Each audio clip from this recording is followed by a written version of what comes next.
Artinya sampai anak tidak merasa terpaksa gitu ya. Betul. Tapi kalaupun mas tanda kutip ya dipaksa untuk menghafal itu kan juga bagus tuh Ustaz ya. Bagus, tapi juga harus lihat psikologi anaknya. Oke. Orang tuanya, saya sendiri sudah tahu lah, menghafal mudah kok. Yang penting masuk air nanti basah sendirilah. Gak usah kita membasahin gitu lah. Maksudnya jalur ini ke sana itu jalurnya nanti akan hafal sendiri. Ngajarin untuk anak-anak atau dewasa? Sekarang anak-anak. Kita ngajar ke anak-anak, ke remaja seperti itu ya. Mayoritas atau bahkan nanti kemungkinan besar dia akan mengajarkannya kembali. Ketika mengajari kembali maka akan terus mengalirnya lebih lama.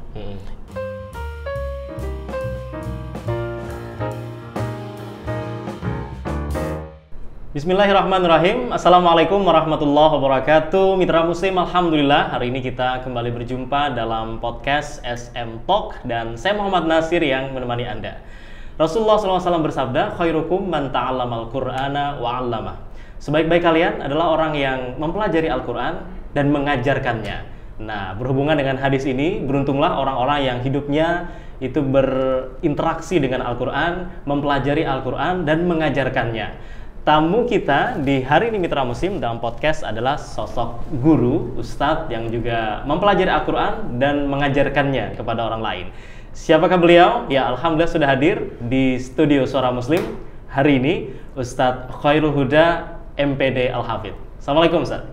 Waalaikumsalam warahmatullahi wabarakatuh. Alhamdulillah. Terima kasih sudah hadir di studio Suara Muslim dan tadi hadisnya khairukum ya. Iya. Nah, narasumbernya Khairul Huda. Masya Allah.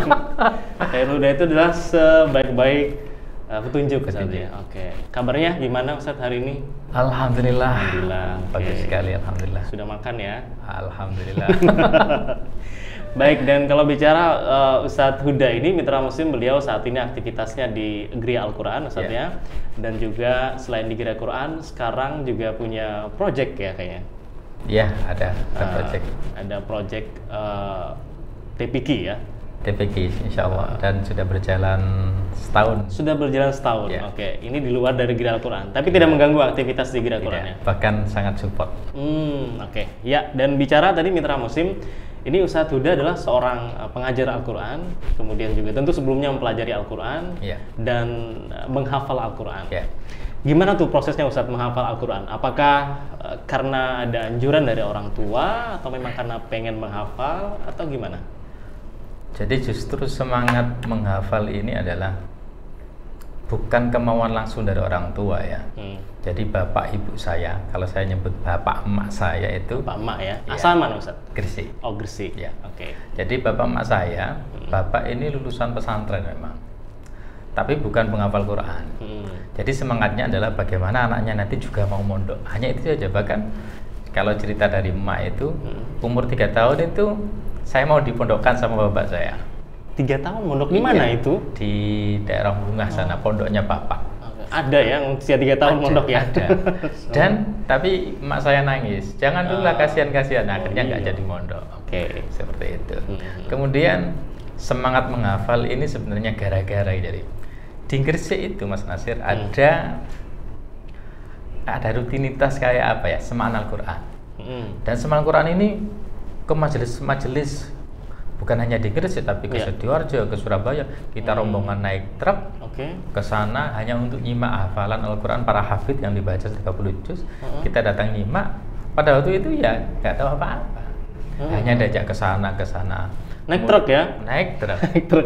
Dan itu rombongan urunan dulu berapa, 500 rupiah untuk ganti solarnya truk itu. Itu usia berapa Ustadz? Ikut simaan tuh? Mulai TK lah. Mulai TK ya? TK, sebelum TK itu sudah diajak. Artinya diajak sama bapak ya? Jadi diajak. Dan bapak tidak pernah nyuruh kamu harus jadi penghafal Quran, tidak pernah. Nah, itu mulai tertarik itu entah majelis keberapa ya semaan Al-Quran. Di tempat Pak D saya itu ngundang para hafid acara mantenan.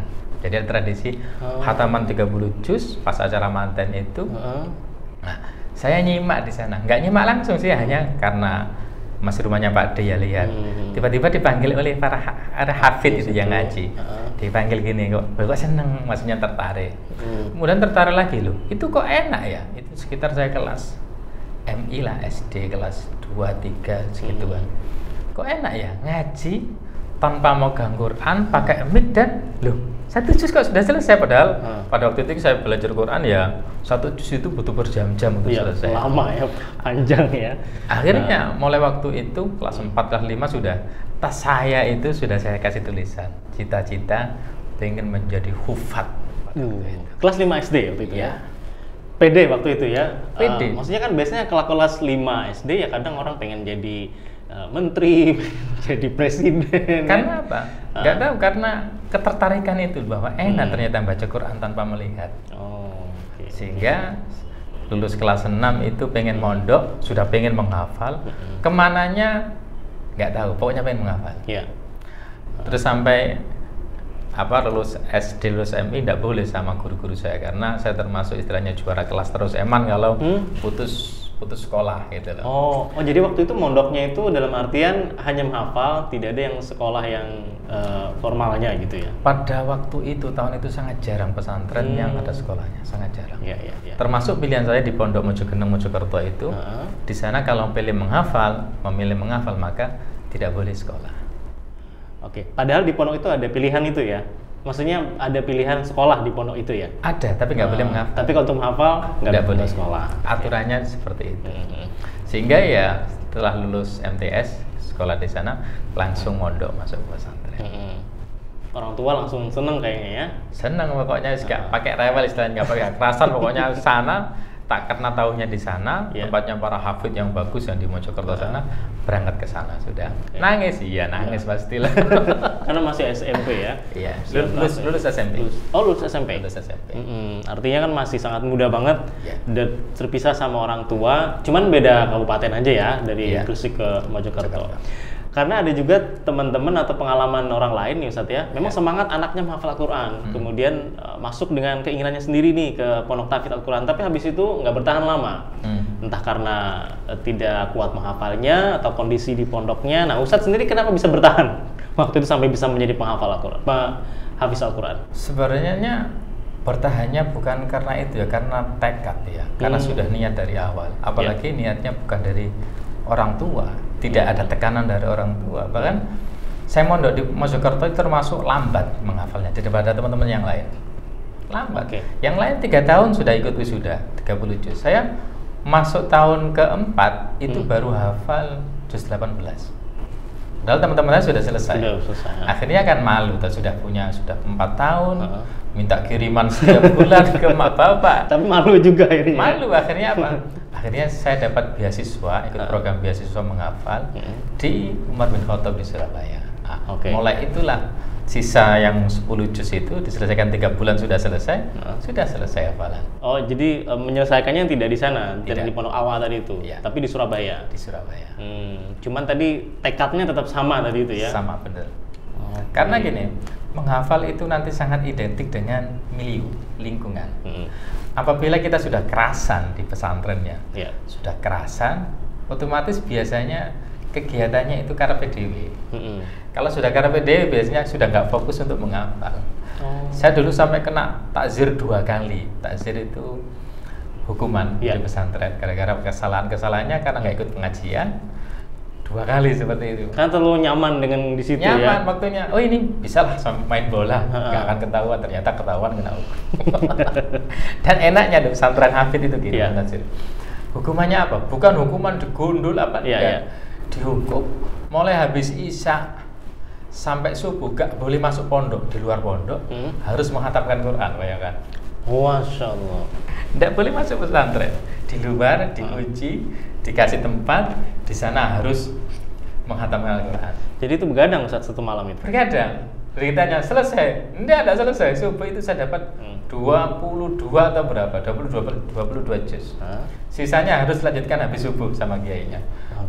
Jadi hukumannya benar-benar mendidik ya? Betul. Nggak menyakiti fisik ataupun juga perasaannya. Ada juga sebagian yang hukumannya itu nulis Ustaz ya? Nulis. Al-Quran itu tentunya. Nah, artinya Ustadz sempat juga merasakan karena terlalu nyaman ya di zona nyaman menghafal di pesantren, akhirnya hafalannya nggak fokus lagi. Dan tiba-tiba loh, kok sudah 4 tahun? Kok teman-teman udah selesai? Betul. Oke. Momentum apa kemudian tadi Ustadz, selain yang tadi agak malu sama orang tua, mungkin ada momentum lain yang menyebabkan wah saya harus menyelesaikan hafalan saya? Ya, saya rasa itu faktor utama ya, sehingga saya harus istilahnya hijrah harus cari tempat baru yang di sana ada semangat baru, ada apa namanya. Selain itu kan kiriman orang tua itu sangat berpengaruh. Oke. Ya, ketika contoh gini, sudah tanggal 15, tanggal 20 kiriman sudah habis. Untuk makan harus hutang. Itu sangat berpengaruh ke menghafal anak. Oke. Jangan sampai anak kepikiran makannya. Nah, ketika masuk beasiswa, kenapa 3 bulan kok sisa 10 juz langsung selesai? Karena di beasiswa ini makan sudah dijamin. Sudah nggak mikir mau pulang ambil apa uang untuk makan, sudah nggak mikir itu sangat berpengaruh. Makanya kalau sekarang kita punya anak yang lagi proses menghafal, jangan dibebani hal seperti itu. Pokoknya wis kamu nak menghafal loh. Dapat berapa juz pun silakan, ikutin aturan pondok saja. Masalah makan, butuh uang apa, butuh kiriman apa, butuh seragam apa, sediain sama bapak. Jadi anak tidak dibebani dengan pikiran-pikiran itu ya. Oke. Nah, Ustadz, kalau sekarang kan banyak juga orang tua. Kalau tadi kan memang keinginan sendiri ya. Nah, sekarang ini kan banyak justru orang tuanya yang pengen banget, karena tentu keutamaan anak yang menghafal Al-Quran. Orang tuanya juga dapat keutamaan ya, sehingga kadang masih ada yang 2 tahun, 3 tahun itu udah mulai dikenalkan dengan menghafal Al-Quran.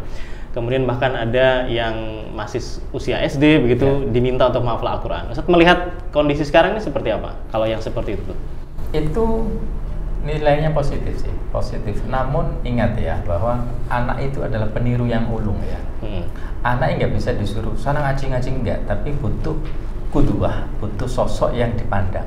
Contoh, saya dulu mandang bapak saya. Bapak saya setiap habis maghrib pasti baca 1 juz.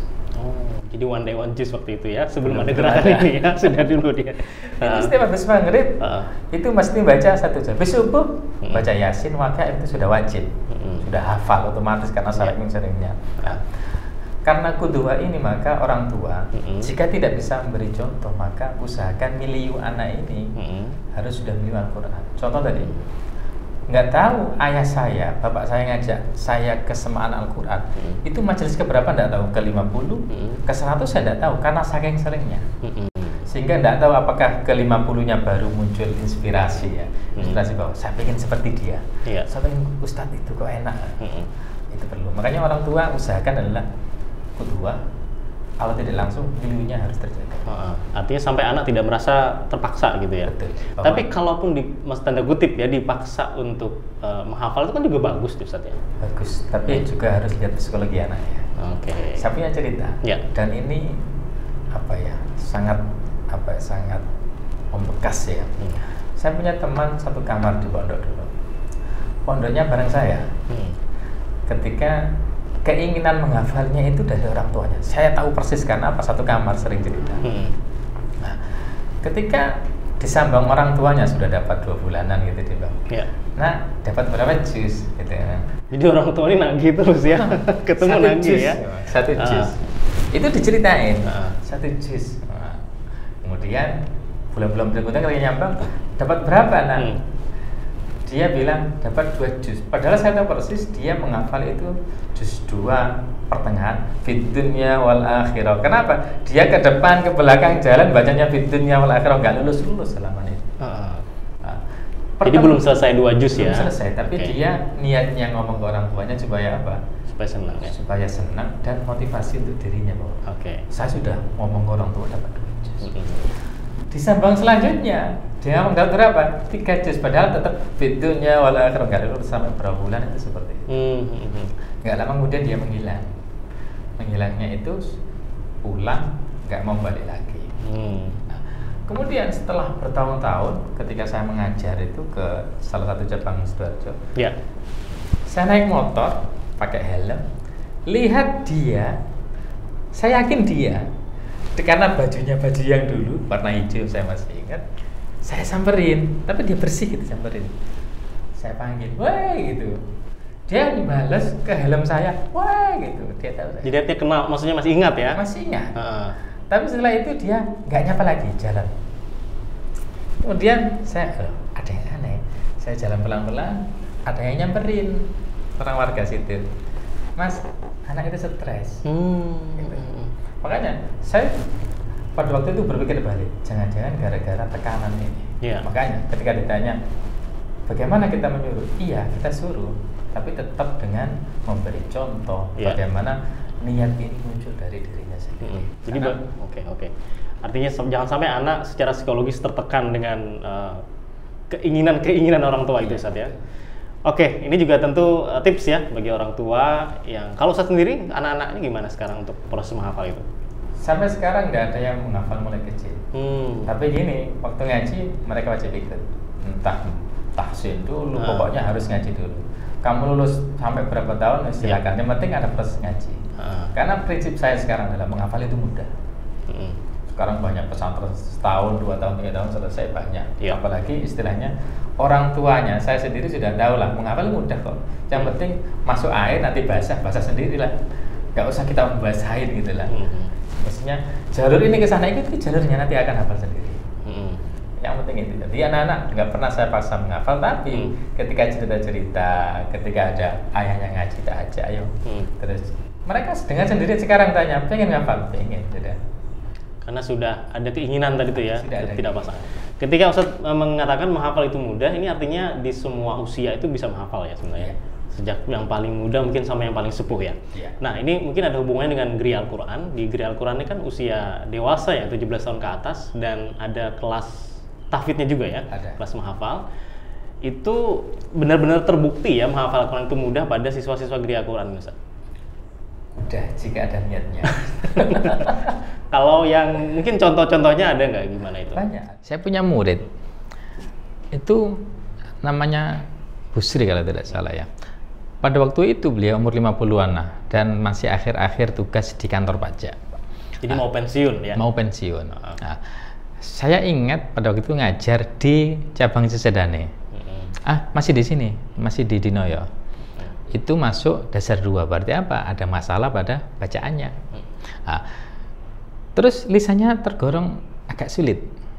Bukan orang yang fasih, enggak, tapi ya bisalah dibenahin dan nggak sampai melenceng gitu. Nah, ketika saya ngajar dan sudah selesai berapa tahun kemudian, saya lama nggak ngajar karena tugas di luar kota. Ketika saya main ke kelas tahfidz, ada nama beliau Busri, dapat hafalan 4 juz. Loh, bener tak? Bener tak? Ini lama memang. Saya beberapa tahun nggak dapat tugas mengajar kan. Ini bener tak? Murid saya dulu yang kelas tahsin 2, sekarang sudah hafal 4 juz. Saya tanya ke manajernya, Ustadz Rozi, bener. Wah, berarti bisa ya menghafal itu ya orang. Pada waktu itu bisa tuh orang-orang tua ini istilahnya sudah berumur. Iya, istilahnya kerjanya ngomong cucu, tapi bisa nggak sempat untuk menghafal di sisa-sisa akhirnya. Ternyata bisa. Kemudian beberapa tahun kemudian ya, saya cek lagi sudah 18 juz. Mungkin sekarang sudah di atas 20 juz. Nah, tapi ya gitu ketika ditanya, Ibu Sri, apa semangatnya? Semangatnya gara-gara apa? Dia kalau pensiun bingung mau ngapain nanti. Makanya cari bagaimana supaya ada aktivitas pertama. Yang kedua, mata beliau itu yang sebelah sudah nggak fungsi. Pengennya nanti hafalannya selesai, tiba-tiba Allah mengambil nikmat mata yang satunya. Hafalan itu sudah dihafal. Jadi ngaji nggak usah lihat mushaf lagi. Itu semangat dari sendiri. Apakah banyak yang gagal? Banyak sekali. Karena faktor apa? Semangatnya ya semangat ikuti, oh itu bisa hafal, tak ikut aja. Tapi nggak ditanamkan dalam diri bahwa menghafal itu penting, manfaatnya nanti apa, di akhir nanti apa. Jadi artinya meskipun yang sudah di usia sepuh, bukan sepuh ya, usia tua pun Ustadznya tadi membaca Al-Qurannya pun masih perlu diperbaiki, ternyata juga bisa menghafal. Sampai banyak hafalannya. Cuman tentu motivasi masing-masing yang berbeda itu. Betul, ya. Oke, bicara Gria Al-Quran tadi itu, sebenarnya konsep Gria Al-Quran ini dibandingkan mungkin lembaga-lembaga pembelajaran Al-Quran yang lain itu apa bedanya? Pembedanya adalah di usia sebenarnya. Gria Al-Quran hampir tidak pernah buka kelas anak-anak. Ada tapi hanya mainan-mainan kecil lah. Tapi fokusnya adalah tim kurikulumnya semuanya fokus bagaimana orang dewasa ini belajar membaca Al-Quran dengan mudah. Kita ada tim inovasi istilahnya pengembangan kurikulum, bagaimana mereka tidak kesulitan untuk bagaimana belajar membacanya sampai dengan menghafalnya. Sehingga ada metode namanya tahsin yang metode sandi itu untuk membaca. Tahfidz pun ada metode menghafal yang sahabat tahfidz. Itu memang dirancang untuk orang-orang dewasa dan yang pensiunan tanda kutip ya. Dan memang nyasarnya ke sana karena karena melihat kondisi masyarakat atau gimana Ustaz, ide dari Geri Al-Quran ini? Karena semangat awal kan untuk jamaah masjid. Jamaah masjid ya di sela-sela ngimami itu habis sholat subuh ada yang datang minta ngaji. Kemudian TPQ itu sudah banyak sehingga yang melayani orang dewasa tidak ada. Nah mungkin tuh mereka pengen ngaji masuk ke kelas anak, nah mungkin sehingga ada inisiatif dari teman-teman itu buka Geri Al-Quran untuk khusus orang dewasa. Dan enaknya apa? Enaknya itu ketika ngaji ke Geri Al-Quran, saya kok nggak bisa baca sih? Jangan takut, jangan malu. Ketika sudah masuk ke kelas, itu kasusnya sama semua. Yang masuk ke kelas itu adalah, contoh, kelas 1 ya. Kelas 1 itu mesti bacaannya masih bermasalah, huruf-hurufnya. Dibaca, itu kasusnya sama, jadi nggak usah malu. Karena satu kelas sama ya? Satu seperjuangan gitu ya? Betul, jadi kadang-kadang ya sama pensiunan atau yang sudah itu, kok angel ya shot sama dot. Ada tinggal titiknya itu. Oke, jadi kalau biasanya selama ini mitra muslimnya orang tuh fokus mengajarkan Al-Quran kepada generasi muda, anak-anak muda. Ini justru Geri Al-Quran fokusnya kepada yang usia dewasa ya. Karena memang kebutuhan itu juga ada di sana. Dan kadang kalau sudah dewasa juga kalau mau ngaji lagi juga kadang nggak nemu gurunya. Atau kalau digabung sama anak-anak ya tentu akan malu ya. Oke. Nah kalau di Geri Al-Quran Ustadz ada pengalaman menarik apa nih ketika selama ini bergabung dengan Geri Al-Quran? Pernah ke luar negeri juga ya dikirim ya? Ya, ke Thailand pada waktu itu, 2012. Jadi ada salah satu, jadi kita kan ngajar orang dewasa ya. Suatu waktu saya ketika jadi manajer di Sidoarjo, dapat telepon dari Jakarta. Ustadz tolong kirim guru ngaji untuk bapak saya. Ke Jakarta ngirimnya? Jadi, bukan. Ini orangnya ini namanya Pak Budi, kerja di Jakarta. Tahu dari website Geri Al-Quran, nelfon, Ustadz tolong kirim guru ngaji ke bapak saya ada di Sidoarjo. Akhirnya kita ngirim guru ke sana. Kok merasa nyaman? Ingat ya, karena kita memang fokus ke dewasa.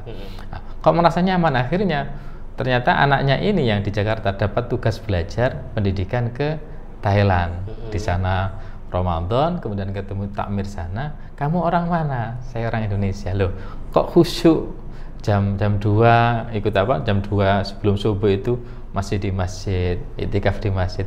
Ternyata akhirnya cerita tentang bapaknya sekarang seneng ngaji gara-gara dikirim guru dari Geri Al-Quran. Nah, sama takmir sana, takmir masjid di Thailand sana, itu tolong dong undang mereka ke sini gitu. Yang dari Geri Al-Quran ini? Iya, dan saya belum pernah ketemu dengan Pak Budi ini, belum pernah. Akhirnya di email lagi, Ustadz bisa nggak presentasi ke Bangkok, nanti masalah tiket kami atur. Dan saya nggak tahu siapa yang undang, nggak pernah ketemu. Akhirnya kita berangkat sama ketua yayasan waktu itu ke sana, ketemu di bandara. Ini loh yang namanya baru kenalan. Sama Pak Budi itu? Iya. Akhirnya kita presentasi di sana selama sepekan. Kemudian bulan selanjutnya kita ngirim guru untuk mengajar orang sana ya, bukan TKI. Tapi orang sana yang notabene mereka secara bahasa nggak ngerti bahasa Indonesia, bahasa Inggris juga ngerti sedikit-sedikit. Dan kayak orang Indonesia lah, orang tua-tua gitu. Karena basisnya adalah di masjid jamaah yang mereka pekerja lah, yang bisa bahasa Inggris dan 1-2 orang. Nah, ketika saya ke sana, yang pertama kali ketika presentasi, itu yang saya bahasa Inggris tidak bisa pada waktu itu. Kemudian yang saya bisa adalah bahasa Arab basic. Saya ngomongnya ke direkturnya yang kebetulan lulusan pesantren di masjid itu, yang ngomongnya berbahasa Arab. Nah, tapi ketika saya pulang, kan saya dituntut untuk membuat rekomendasi. Guru seperti apa yang bisa dikirim ke Thailand? Gitu kan. Saya sodorkan ke yayasan, nggak butuh guru 30 juz, nggak butuh.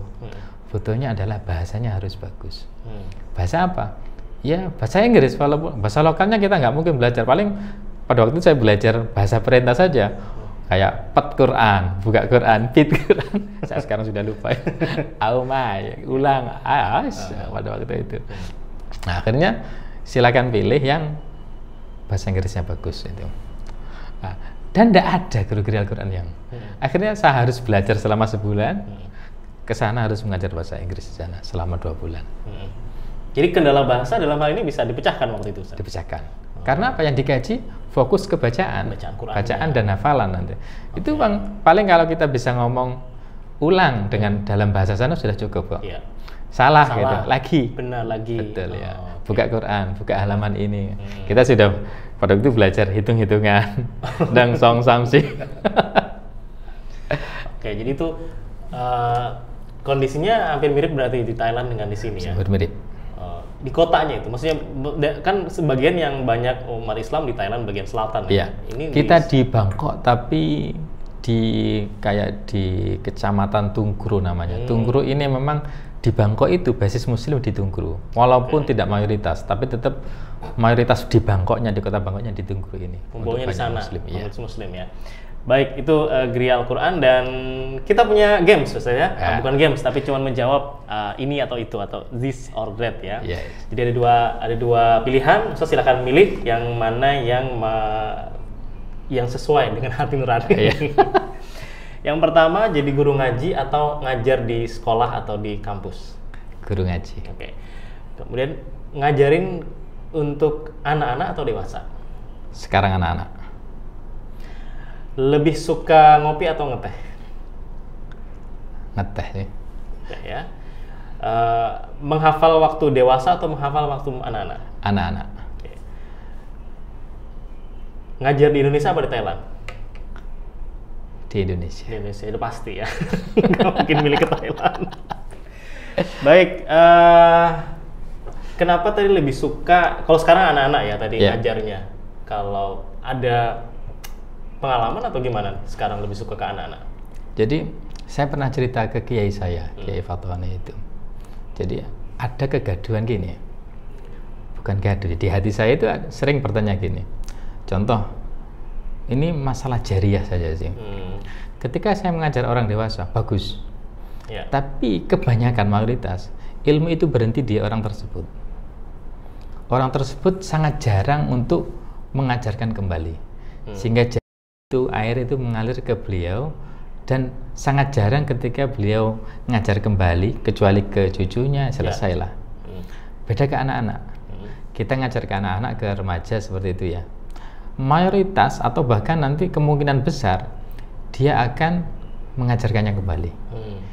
Ketika mengajar kembali maka akan terus mengalirnya lebih lama. Itu sekarang yang saya berusaha merubah, sehingga sampai itunya ya saya harus belajar mengajar untuk anak-anak. Walaupun basic saya ketika ditanya ya sebelum-sebelumnya, faks saya tetap mengajar orang dewasa. Tapi saya sekarang mulai belajar bagaimana sih mengatasi anak ramai itu seperti apa, masih tahap belajar. Oke. Padahal kan untuk pembelajaran anak-anak sangat banyak sekali Ustaz. Iya.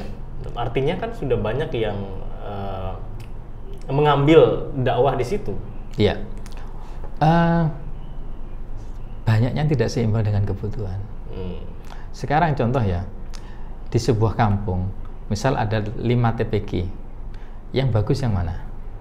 Bisa jadi hanya ada satu yang bagus, yang lain hanya sekedar ngaji-ngaji, istilahnya secara kualitas jauh dari bacaan, karena keterbatasan guru ngaji juga. Seperti itu, makanya ya istilahnya rotinya itu masih besar sebenarnya. Istilahnya nggak mungkin kita nggak dibutuhkan untuk ngajar anak-anak. Oke. Menghafal tadi di usia muda dibanding usia dewasa? Karena lebih mudah aja. Lebih mudah ya? Lebih mudah. Mudah dalam iya memang lebih mudah.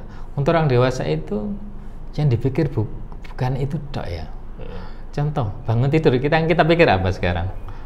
Bangun tidur udah mikir kerjaan, mikir anak istri, mikir anak ngantar sekolah, mikir apa, mikir hari ini, bahkan setiap hari pertanyaan wajib untuk saya apa? Mas, dimasakin apa? Bayangkan, saya sudah harus mikir menu hari itu. Padahal bukan masak ya, cuma milih doang. Milih doang, dan itu nggak pernah saya jawab. Jadi terserah gitu ya? Terserah, itu jawaban terserah. Dan kayaknya saya banyak temennya seperti itu. Karena bingung ya? Bingung. Mau milih yang mana gitu ya? Iya. Jadi terserah. Anak-anak enggak, bangun ya dipikir main. Oh nanti ada sekolah ya sekolah, nggak pernah mikir terlalu jauh. Oke, jadi lebih ke usia muda dibanding usia dewasa ya? Iya. Nah, mungkin kalau sekarang nih Ustadz, karena juga berkecimpung di dunia mengajar Al-Quran untuk anak-anak, kalau melihat kondisinya sekarang, sebenarnya TPK atau TPA ya, atau pembelajaran Al-Quran yang ideal itu seperti apa sih kalau di masa kini? Idealnya adalah ya, pertama bagaimana kita mengemas ya, mengemas kelas ini supaya benar-benar fun, benar-benar menyenangkan, tidak melulu ngaji tegang di depan ustadz-ustadzahnya, tidak seperti itu. Tapi bagaimana pembelajaran ini dikemas dengan benar-benar menyenangkan. Jadi yang diajarkan bukan hanya ngaji ini, tapi sebenarnya ngaji dengan bermain apa, sesekali bermain, sesekali dapat es krim itu sangat menyenangkan untuk anak-anak. Oke. Yang Ustadz praktekkan di TPK saat ini gimana? Iya, memang sudah setahun ya saya coba merintis TPK Kubah Hijau ya. Kubah Hijau. Dari namanya memang semangatnya adalah gara-gara ketika umroh itu saya melihat banyak anak-anak belajar di Madinah, di Masjid Madinah. Kalau di Mekah saya belum tahu sebelah mananya. Katanya dekat pintu apa gitu loh. Tapi kalau di Madinah memang kita masuk ke arah kiri yang sebelah dekatnya Raudhah itu ada kelas anak-anak di sana. Maju gitu anak kecil. Nah, Kubah Hijau diambil dari kubahnya Masjid Madinah. Kulbatul Khadra ya, kubah hijaunya yang ada makam Nabi. Semangat itu di sana karena Quran pertama kali diajarkannya di bawah kubah itu pada waktu itu di Masjid Nabawi di Madinah pada awal-awal kenabian. Seperti itu. Kemudian di di Kubah Hijau ini memang sangat lokal banget ya, bahwa santrinya ya santri warga sekitar. Jadi kalau ditanya, kenapa sih harus ngajar anak-anak? Kenapa buka TPK? Karena panggilan sosial aja, Mas Nasir. Untuk masyarakat sekitar ya? Iya, istilah gini. Saya di Gerak Quran sudah 15 tahun. Nah, saya sudah tinggal di Sepanjang, di Jenak Kulon, Kerembangan itu sudah di atas 12 tahun lah, mulai tahun ya 2009 lah. Tetapi ketika ditanya ke tetangga saya, kenal Khairul Huda? Nggak ada yang tahu. Saya karena juga aktivitasnya di luar terus. Karena saya berangkat apalagi di awal-awal Gerak Quran. Pagi ke Gerak Quran, sore kuliah sampai jam 10 malam. Selesai kuliah sudah ngurusi manajerial. Itu pulang ya habis sisa. Kadang-kadang nggak langsung pulang, masih ngajar ke rumah tahfidz mana, masih ngajar sampai rumah jam 8-9. Hampir nggak ketemu sama orang kampung sana. Nah, ketika ditanya apa manfaat saya untuk orang sana, misal saya mati pun nggak akan dirasa oleh sana. Saya ada nggak ada di sana, orang lain nggak akan merasa manfaatnya. Padahal orang berharap banyak saya ketika saya di Gerak Al-Quran dengan inovasi-inovasinya. Nah, pada waktu itu kemarin mau buka, pokoknya saya harus sosial saya dirasa oleh warga sekitar. Muncullah, adalah kita buat TPK. Kita buat TPK, alhamdulillah jalan. Kita kemas memang dari penamaan itu bukan sosok yang diangkat, tapi memang kita ada sistem bagaimana mengajar menyenangkan. Metodenya pakai kolaborasi dari metode yang dipakai Gerak Quran, kita kemas ulang bagaimana untuk anak-anak ini bisa cocok. Oke. Jadi artinya dan di sana yang belum ada TPK Ustaz? Banyak. Nah, gimana nanti hubungannya dengan TPK yang ada? Masih menyambung. Jadi saya tidak pernah memaksa ya, harus ngaji di sini. Ngaji di mana pun silakan. Bahkan ada beberapa itu Ustadz nggak bisa ngaji di sini. Loh, nggak apa-apa, ngaji aja di sana. Saya hanya menyasar ada istilahnya perumahan baru depan rumah saya. Ini kalau ngaji nggak tahu mau kemana. Akhirnya saya buat TPK untuk warga depan itu. Niat awalnya seperti itu. Iya. Oke. Artinya menyenangkan gitu ya. Ada hadiah-hadiah juga kan? Oh iya, ya? Hadiah. Hampir kayak setiap Sabtu itu udah ada ngaji. Paling kita mudarosa itu apa yang didapat selama sepekan, kita ulang bersama. Setelah itu nyanyi-nyanyi bareng, permainan-permainan. Bahkan kalau ada kelas ustadz kosong gitu ya, ada izin, kok nggak mungkin digabung? Ya udah, hari ini nggak usah ngaji. Kita main-main yang games-games seperti itu, guyon-guyon, lari-lari di dalam TPK situ. Oke. Ustadz saat ini sendirian atau sudah ada yang membantu di sana? Sudah ada 5 pengajar? Iya. Oh, udah banyak berarti. Dari situ juga atau? Ada yang dari daerah sekitar sana lah. Okay. Sekarang sudah ada sekitar 60-70 santri. Iya. 70 santri Iya. di rumah itu semua. Iya. Shift atau gimana? Maksudnya gantian kelasnya atau 70 Sekarang masuk kita 70 sudah semua? sediakan tempat baru. Sudah ada 2 lantai yang insya Allah dalam bulan depan siap ditempati semuanya, lantai 2. Iya. Itu kapasitasnya bisa sampai 200-300 orang ke depan. Oke, jadi artinya sudah semakin membesar nih Ustadz ya. Iya. Dan harapannya jariahnya tentu semakin mengalir deras ya. Iya. Baik, dan mitra muslim mungkin saat ini yang sedang mendengarkan, nah ini kayaknya dewasa semua nih yang nggak di anak ya. Nah kalau di geria, kita balik ke geria Quran nih Ustadz, misalnya mitra muslim nih, kalau misalnya mau ke geria Quran itu apa yang pertama kali harus disiapkan? Kalau pengen menghafal atau pengen memperbaiki bacaan Al-Qurannya gimana? Saran saya gini ya, jadi semangatnya adalah memperbaiki ya. Memperbaiki nanti, datang saja langsung ke geria Quran. Banyak cabangnya, di Sidoarjo ada, di Surabaya ada 4, itu datang ke sana, nanti akan ketemu ustadznya, akan diarahkan. Karena kita ada placement test. Tes ini saringan awal untuk menentukan bahwa, oh si bapak atau ibu ini itu cocoknya ngapain dulu. Karena contoh gini, saya datang ke geria Quran, semangatnya pengen menghafal. Tetapi ketika dites oleh ustadznya, oh ini masih ada bacaan yang perlu dibenahi. Kalau dipaksa menghafal, yang terjadi apa? Dihafalin, masuk otak, ternyata hafalannya salah. Itu sulit loh untuk merubah. Makanya pasti diarahkan ketika tes, ibu masuk di Taksin 3 pembenahan bacaan dengung. Itu nggak lama kok, 3 bulan nanti sudah siap menghafal, baru masuk kelas hafalan. Jadi tetap legowo ya, nggak usah merasa saya harusnya menghafal nih, kok ditaruh ke Taksin, nggak usah merasa. Karena nanti gini, karena bacaan itu sangat berpengaruh ya, sangat besar pengaruhnya ke hafalan. Kalau bacaannya salah ya salah. Jangan sampai nanti ketika sudah dihafalkan ternyata salah. Makanya di kelas Taksin pun jangan khawatir, sudah ada kelas latihan menghafal. Jadi di sela-sela itu latihan menghafalnya gini. Surat An-Nas, ayo dihafalkan ulang. Dihafalkan ulang kenapa? Karena banyak yang hafal An-Nas itu bukan hafal yang benar. Tapi karena seringnya bacaan-bacaan terdengar sehingga hafal dengan sendirinya. Contohnya, Qul a'udzu birabbin nas, nya hilang, enggak ada. Itu dibetulin pelan-pelan oleh ustadz-ustadzahnya. Dan bersama-sama, jadi tiba-tiba dapat 2 minggu, oh An-Nas saya sudah benar. Nah, jadi tahap latihan seperti itu sangat penting. Membangun bahwa, oh saya bisa menghafal. Ketika bacaan sudah beres, kesiapan menghafal juga beres. Oke, jadi mitra muslim, kelapangan hati diperlukan dalam hal ini ya, karena kita belajar tentunya mengikuti guru-gurunya. Dan bagi Anda yang ingin mempelajari Al-Quran, menjadi orang-orang tadi yang disebut Rasulullah sebagai sebaik-baik di antara kita, orang yang mempelajari dan mengajarkan Al-Quran, silakan menghubungi Geria Al-Quran di Jalan Dinoyo 57 Surabaya. Ataupun juga cabang-cabang lainnya ya, silakan bisa lihat di website griaalquran.com. griaalquran.id. griaalquran.id. Terima kasih sudah berbagi pagi hari ini dalam SM Talk. Semoga berkah apa yang kita diskusikan. Amin, dan amin, ya mitra muslim, terima kasih untuk kebersamaan Anda dalam SM Talk edisi kali ini. Kita tutup dengan kafaratul majelis. Subhanakallahumma bihamdika asyhadu an la ilaha illa anta astaghfiruka wa atubu ilaik. Assalamualaikum warahmatullahi wabarakatuh.